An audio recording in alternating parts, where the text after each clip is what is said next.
The South African Post Office may not continue to operate if much needed help does not come its way. The entity, of course, which has been in trouble for years now, may face liquidation as detailed to Parliament yesterday. Now, it seems though progress has been made to try and turn the situation around, it still needs around 3.8 billion rand of a bailout to keep its doors open. So now let's speak to Anish Ruplal, who's the business rescue practitioner and who joins us live now. Thank you so much, Mr. Ruplal, for your time, and good evening to you.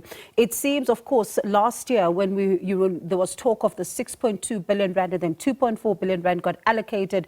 Now we are here still talking about this issue of this 3.8 billion rand. It seems that this call for additional funding is still resonating. It's still out there. What's the very latest in that particular regard? Good evening to you and your viewers. Thank you for having me. Yes, so the business rescue application was brought during July last year. If you recall, the post office was in provisional liquidation at the time. The Department of Communications and Digital Technology, they made an application to the High Court to take the entity out of provisional liquidation and place it into business rescue. Now, that application made mention of two tranches of funding. It's the 2.4 billion and the 3.8 billion. Our business rescue plan, which was basically drafted in terms of the Companies Act and which sets out effectively how the company should be rescued, was dependent on both tranches of funding. And that was voted on by the majority of creditors at a meeting in December last year. So just to highlight, the 3.8 billion is not a new request. It's always been a part of the plan and the application. The 2.4 billion was used to pay creditors. In terms of the plan, creditors were compromised and only received 12 cents in the rand. And half the 2.4 billion was effectively used to pay out creditors. The other half was then used to pay out retrenchments. Part of the retrenchment packages to retrenched employees who unfortunately had to be retrenched, and of course to manage the operational costs. The 3.8 billion that we are requesting, the spending of that, a large portion or significant portion of that is to be used to upgrade our infrastructure at the post office because of the neglect in upgrading that infrastructure in the last 10 to 15 years. So a big chunk of that money is required to upgrade the infrastructure so that the post office can obviously remain open and allow us to implement the business rescue strategy in the plan. And I remember last year in that application by, then Minister of Communications and Digital Technologies, Mondli Kongobele, who was saying that, this is an urgent need. We need to ensure that this actually does happen. And listening to him again in Parliament even this week, he does say that this is urgent. It has to be done. It's the only way that things can manage to stay afloat. Paint a picture for us that if this 3.8 billion does not come, what does it mean then for those who are working at the post office, and how much time do you have to ensure that you can still stay, the post office can still be operational without this particular funding? Yes, thank you. So we currently have 6,200 people employed at the post office. And in terms of the business rescue plan, our envisaged outcome is obviously not to liquidate the entity. The funding, like I said, is required in order to continue the implementation of the plan. Now, as part of our reporting to the portfolio committee, we had to be transparent and effectively report on all aspects of the operations, including the fact that we don't have a long runway in terms of the available money that we have, which is why we're expressing the urgency to get that funding in. And we've followed the due processes and protocols of National Treasury. So from a BRP perspective, we are absolutely up to date in terms of applications and so on. So we need to wait and hear where the National Treasury will make that money available to us. So we will certainly exhaust all avenues, to keep the SA Post Office open. It's a very valuable asset. The post office is over 200 years old. It's a national asset, where a lot of money has gone into the entity in the past. We believe that it's still relevant. It can provide valuable services to all our people, especially our South African citizens in the rural areas.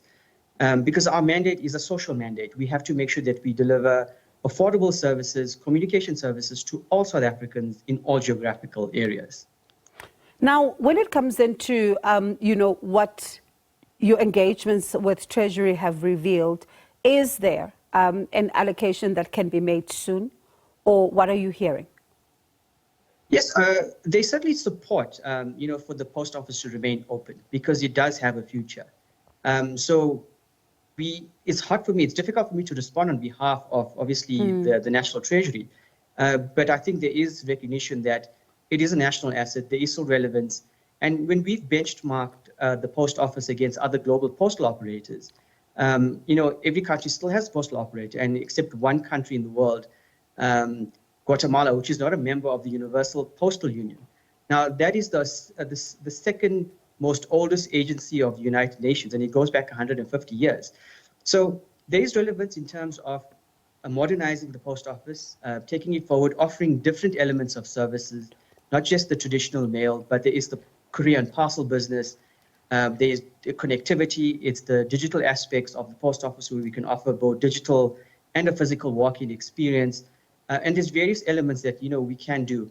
So globally, the mix of business is around traditional post, it's around digitalization, it's around financial services, which we believe that if we fix the infrastructure, we can certainly bring these services to our people again. And certainly a number of people, millions of them do rely on the post office. But let's then look at, some reports, of course, suggesting that maybe beyond October, you may not be, if you're not getting this money, you may not be in operation. Is that correct? That if this money doesn't come by the end of October or possibly, this year, things may turn bad?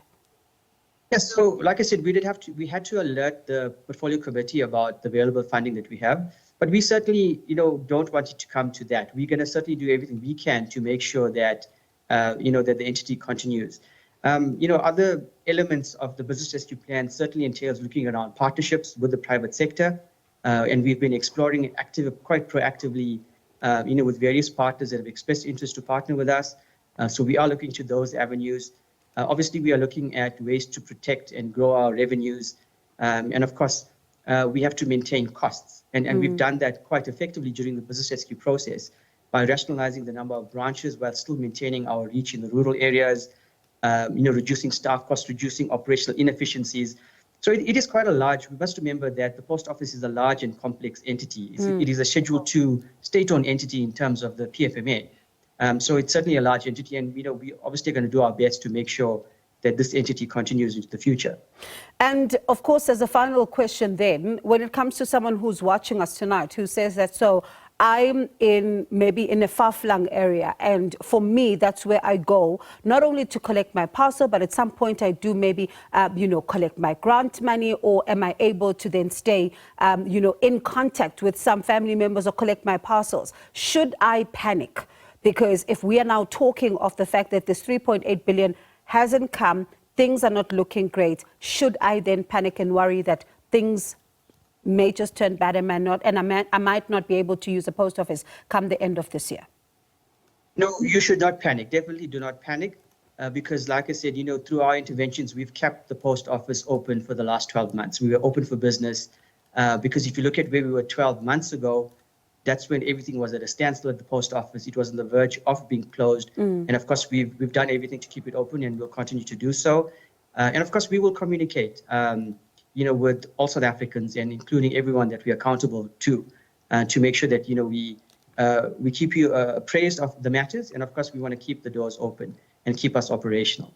Certainly, as you say, it's a complex issue. And of course, looking at the issues around technology, it's another layer to this conversation. And also, as you say, this additional help is much needed urgently for the many South Africans who rely on this particular service. But thank you so much for giving us that update there. As you say, there needs to also now be a conversation possibly with Treasury to see then what becomes the way forward. But thank you so much. To appreciate your time. That is Anush Ruplal there, who's the business rescue practitioner. And remember, we are asking you tonight if you're still using the post office. And if so, which services are you using the post office for? Is this an entity that you believe should remain open? So you can send us, of course, your 30-second voice notes or even your videos to our WhatsApp number 0784591897. But